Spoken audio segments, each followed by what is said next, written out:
మధ్యాహ్న భోజన కార్మికురాలిపై జరిగిన అత్యాచార యత్నంపై ఆగ్రహం వ్యక్తం చేశారు టీడీపీ మండలాధ్యక్షుడు వంగల తిరుపతి రెడ్డి.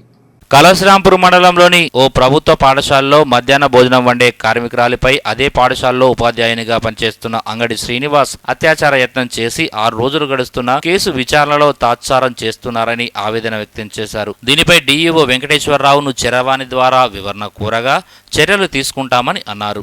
జరిగిన సంఘటన కొంతమంది ప్రముఖులు రాజీ కుదిర్చేందుకు జోరుగా ప్రయత్నిస్తున్నట్లు ఆరోపించారు. ఈ కార్యక్రమంలో దూపం సంపత్ కుమార్, గణపతి, మలయ్య గౌడ్ తదితరులు ఉన్నారు. తెలుగుదేశం మండల పార్టీ అధ్యక్షుడు మండలి సార్. ఇప్పుడు మంగపేట స్కూల్లో ఉన్నాం సార్.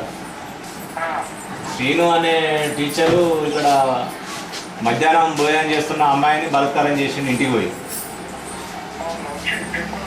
పేపర్లో వచ్చింది, అన్ని న్యూస్లో వచ్చింది సార్. దాని మీద ఏం ఇప్పటివరకు ఏం చర్య తీసుకోలేదు సార్. సార్ సార్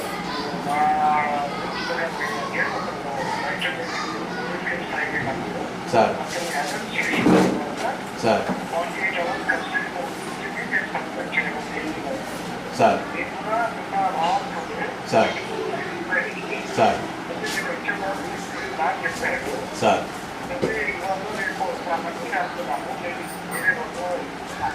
పర్లేదు సార్. 1 వీక్ అవుతుంది సార్. రేపటికి కనీసం ఇవాళ ఎంఈఓ రాలేదు, మీరు కూడా రాలేదు. చిన్న జిల్లాలు చేసిండ్రు, పరిపాలన విధంగా దగ్గర ఉండాలని చూసిండ్రు, అడ్మినిస్ట్రేషన్ పవర్ ఉండాలని చేసిండ్రు. కానీ ఏం అడ్మినిస్ట్రేషన్ పవర్ ఉంటుంది సార్? ఇప్పుడు మాట చూస్తే అమ్మాయి వాళ్ళు కూడా భయభ్రాంతులకు గురి చేస్తారు. ఇప్పటికే వాళ్ళు ఏం చెప్పలేకపోతున్నారు. ఎప్పుడు సార్ 1 వీక్ అవుతుంది, ఇంకెప్పుడు చేస్తారు సార్? మీరు పోవచ్చు అనుకున్నాను. స్కూల్ యాజమాన్యం ఎంఈఓ కావచ్చు, డిఈఓ కావచ్చు, అధికార యంత్రాంగం రాకపోవడం, అదేవిధంగా పోలీసు యంత్రాంగం కూడా వచ్చి తూతూ మంత్రంగా దొరుకుతలేడు శ్రీనివాస్ అనే టీచర్ దొరుకుతలేడు అనేది సమాధానం చెప్పి దాటివేయడం నిజంగా కూడా ఇది శోచనీయం.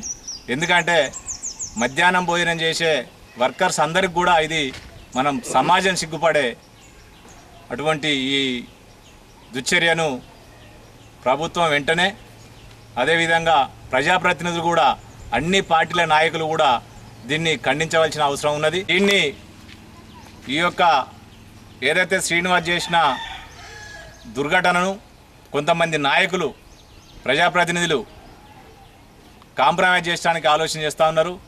మేము ఒకటే కోరుతా ఉన్నాం, ఇలా జరిగిన ఘటన ఒక్క మహిళది కాదు, రాష్ట్ర వ్యాప్తంగా కూడా, జిల్లా వ్యాప్తంగా కూడా నిజంగా కూడా దీన్ని అందరు నాయకులు ఖండించవలసిన అవసరం.